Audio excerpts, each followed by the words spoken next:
Welcome to the Data Detective School. The best-selling book entitled How to Lie with Statistics by Darrell Huff was first published in 1954. Accordingly, an understanding of how statistics and graphs can be misleading and misused has been in the public consciousness for more than half a century. Yet, in the same way observations, data, and the visual display of data can be misleading, observations, data, and the visual display of data tell us a lot about our experiences and the world around us. In particular, when we analyze our observations, we make comparisons and generalizations, and where possible, theorize about cause and effect. In the same way two-dimensional data and graphs can be misleading and misused, three-dimensional data and graphs can be misleading and misused.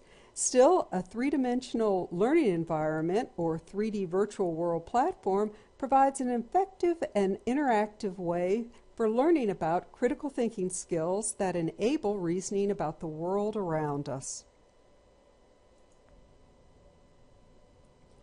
Looking specifically at the features of the Data Detective School, there are two main learning activities students will use. First, students will use the tutorial stations to learn specific critical thinking skills, and second, students will take those critical thinking skills and apply it to a case study game.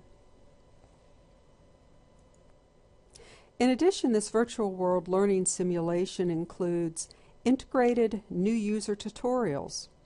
In this way, individuals that are new to 3D virtual world learning don't have to leave the simulation to get a little extra help getting started.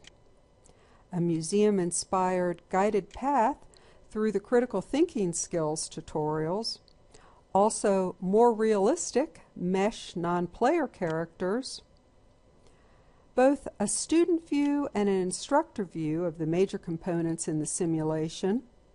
Both an individual player clue analysis board to focus the player's attention on the different clues and how the clues are interrelated, as well as a dual instructor clue analysis center that enables the instructor to speed up or equalize gameplay if needed. The extensive use of media on a prim capabilities to create in-world tools, and an instructor manual plus a student handbook. When students enter the Data Detective School, they're instructed to touch the stack of books, and they receive a note card about all the different icebreaker activities here in the lobby area as they wait for their classmates and instructor to arrive. With the lobby waiting area in the background, we've fast-forwarded to the next station, the Learning Objectives Overview Station. Students will touch the stack of books to receive a note card that tells them about the learning objectives inherent in the different tutorial stations, and the stations include statistics, graphs, comparisons, generalizations, and cause and effect. Again, reasoning about our environment and experience is critical in economics and in other disciplines. In particular, reasoning about the world enables evaluations about what is and is not accurate. When instructors touch the mini balloon, they receive a note card that includes not only what's in the student note card, but also any relevant instructor tips.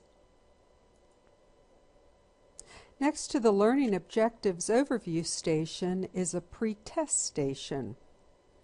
The Demonstration Pretest Center is set up with a self-test assessment that includes the answers to the self-test. When used in a learning exercise, the instructor has a choice of using a self-test or another type of emailed or web-based assessment. To get started reviewing the tutorial materials, students follow the guided path to the tutorial halls. Once again, touch a stack of books and get a note card on all the different features of the tutorial stations. Taking a closer look at the components of the tutorial stations, this first station here, a closer look at statistics, moving from left to right, includes relevant definitions, example slideshows, numerous examples with the analysis included,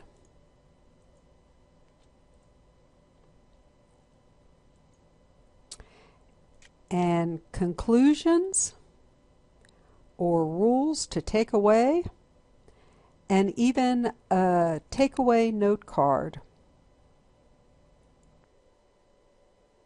Again, there are 5 different tutorial stations: a closer look at statistics, a closer look at graphs, a closer look at comparisons, a closer look at generalizations, and a closer look at cause and effect. Having completed the tutorials, players have access to another waiting area where they can assemble in groups of 4 or teams and move on next to the game. We're going to follow my avatar to the start of the game in a fictional city, New London. Players touch the stack of books and receive a game narrative. Now, the game narrative is a case study where the players are in the role of the director of business development in a company called Cloud Buds, and the Cloud Buds music company produces an innovative MP3 player that delivers pre-programmed playlists of music using lightweight earbuds and sophisticated satellite transmitter and internet technology. And as the director of new business, the players are charged with finding out what they can about economic conditions, how easy it is to do business in the city, the available technology infrastructure, demographics, political and other cultural factors, the competitors in the market, and any other factors of relevance in order to make a determination about whether they are going to recommend to their manager that CloudBuds moves into the new London market. With the game narrative in hand, my avatar is going to follow the guided path for as long as it lasts in the game field here in New London. Let me pan out just a bit to give you a view. Here is the playing area. And once the players arrive at the clue map, they've got a note card available to them that tells them about this clue map, and in general all of the major clues, there are 19, are available to students in a landmark form, or they can walk around the New London and find them individually. To obtain a landmark, they click on one of the push pins, and then they can open their inventory and click on the landmark received, and then click on teleport. We are going to just wander into a building or two and assemble a few clues, and then I'm going to talk about the Clue Analysis Center. We're going into the courthouse here, and every time a player encounters one of these 4-color button devices, this is the Clue Rizzer, and I'm just going to assign my player the position of player number 1, and I touch that button. I receive a note card. I'll accept that note card, and then the critical action is to click on the build button, and that builds the clue in the Clue Analysis Center. I've actually already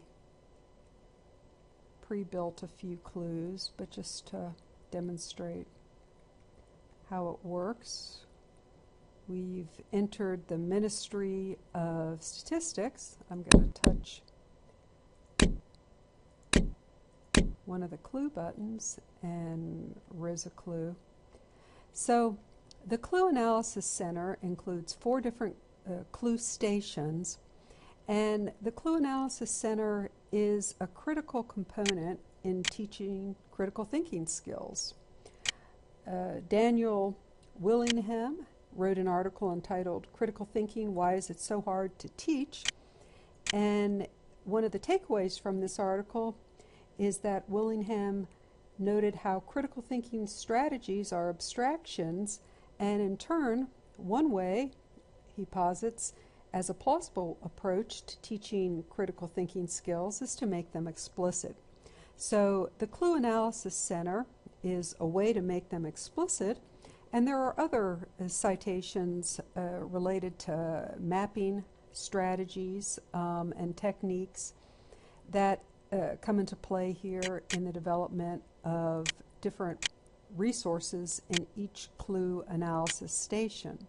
For example, the first board in front provides the clues found, the economic and infrastructure clues, the demographics, the ease of doing business, culture and politics, competitors, and other.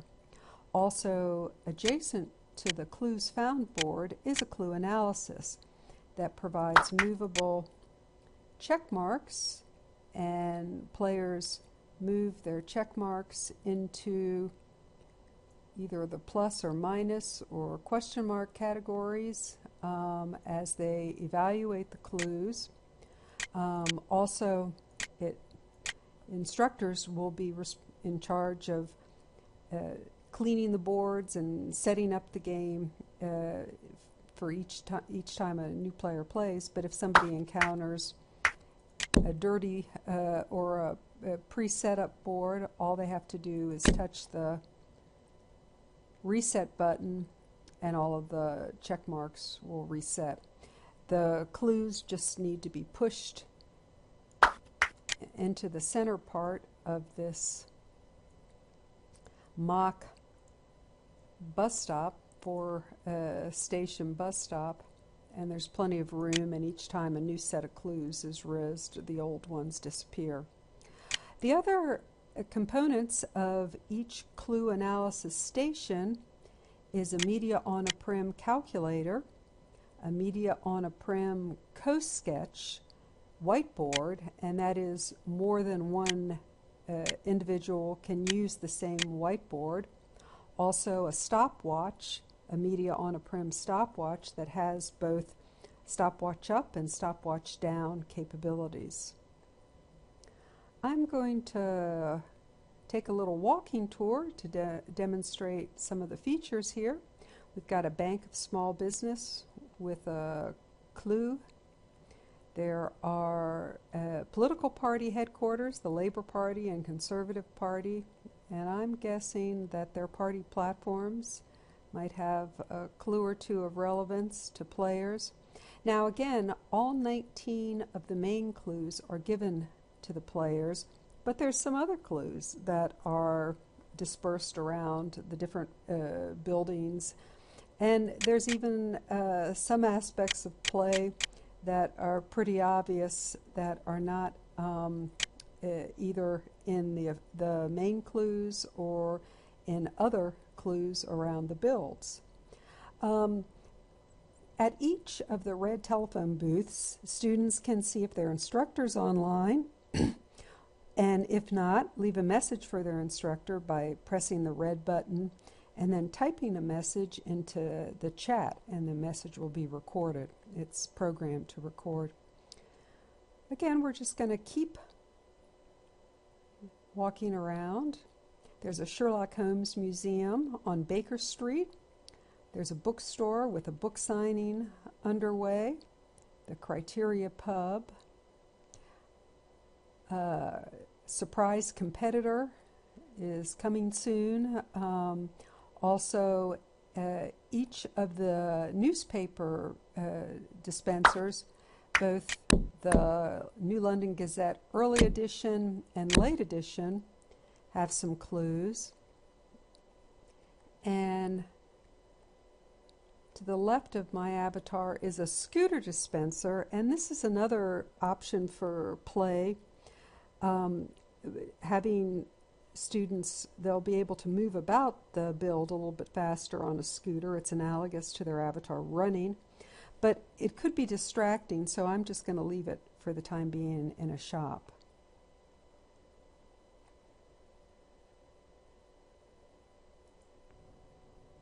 The next feature of the build I want to demonstrate is the Instructor monitoring station, and I'm going to just walk back over to the clue map and touch this mini balloon, and it will provide a teleport to teleport up to the Instructor monitoring station. Let me just close all this out. Also, let me pan out to show you where we're at. We are in the hot air balloon above the field of play in the Data Detectives game. And what the instructor will find in the monitoring station is duplicate clue rizzing boards for each of the 4 clue rizzing stations. And what this means is that when a player rizzes a clue on their board on the ground level, a duplicate clue block will be rizzed on the instructor station, so the instructor can keep track of how play is advancing. The instructor also has an override button. Player number 1, rizz all clues. The instructor can rizz all 19 of the major clues for each of the players if a game is underway and time is running short. In addition, the instructor has access to a clue landmark board, or all the clues to send to players if they get stumped. Similarly, the instructor has access to all of the note cards that are related to the different clues.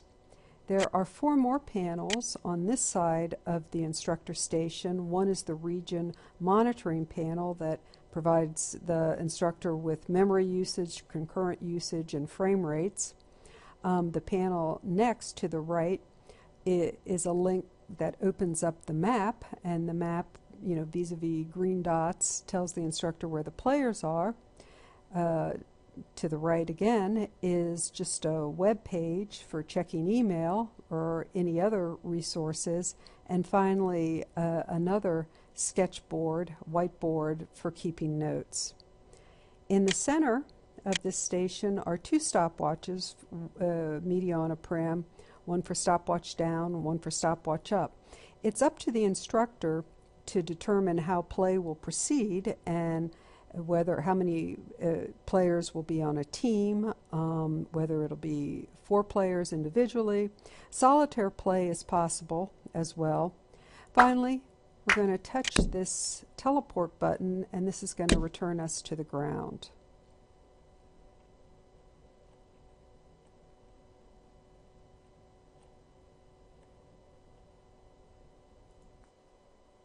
For the last segment of this video clip demonstration of the Data Detectives school tutorials and game, I'm going to wear the scooter to get around our field of play here. And if you remember the scooter dispenser in one of the shops, I'm guessing maybe a better approach to using the scooter is to disable the sound. A little bit noisy. We're heading now for the wrap-up hall, where the wrap-up discussion area is.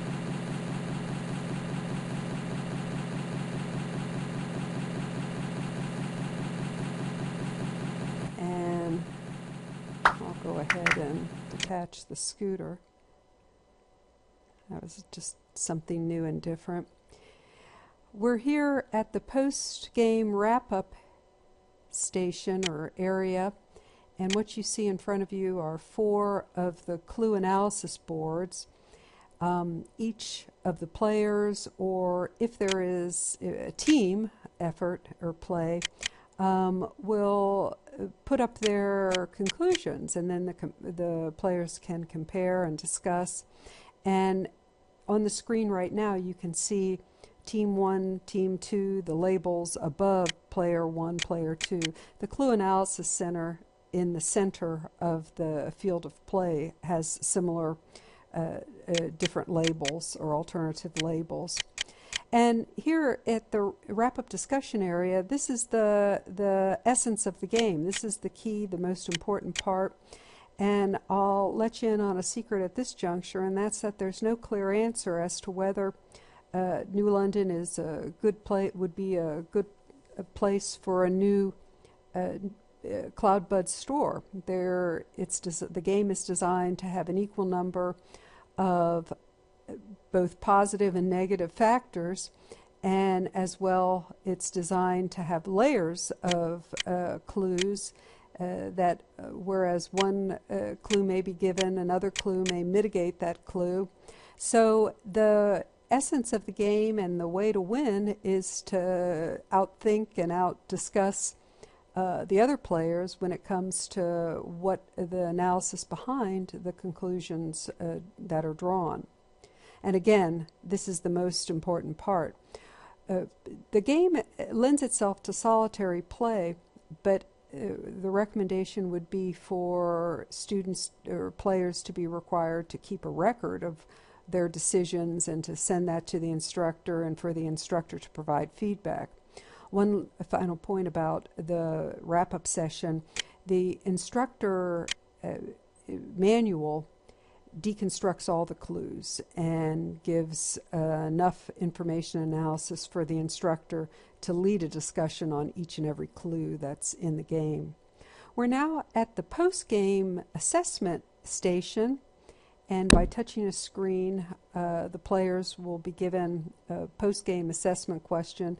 In this case, they're paired with the pre-game question, and the sample questions relate to both statistics and graphs. And then we'll also, this is a self-assessment, touch the mouse and get the answers to the self-assessment. The instructor manual also includes a sample script for creating an email version of this assessment. That is, if the instructor keeping track and grading of the pre-test and post-test game is important, there is an alternative, a script available to create an assessment that will be mailed to the instructor's email box. We're now at the lessons from Sherlock Holmes, and if you recall, these different lanyap items are built into the Sherlock Holmes Museum, the lobby area, any place where we might want to put something extra in for students to follow. And this demonstrates one of the key affordances of 3D virtual world platforms, and that's how the platform is at once both remedial and enriching. Students can use the extra material to either help them learn, correct themselves, or for the advanced students to be able to get extra enrichment. And as a final item in the Data Detectives game, there's a gift shop. Students can obtain a t-shirt, a diploma, a mug, a bear, or a Data Detectives badge. Very important. Thank you for watching this video clip. This concludes the video introduction to the Data Detectives game.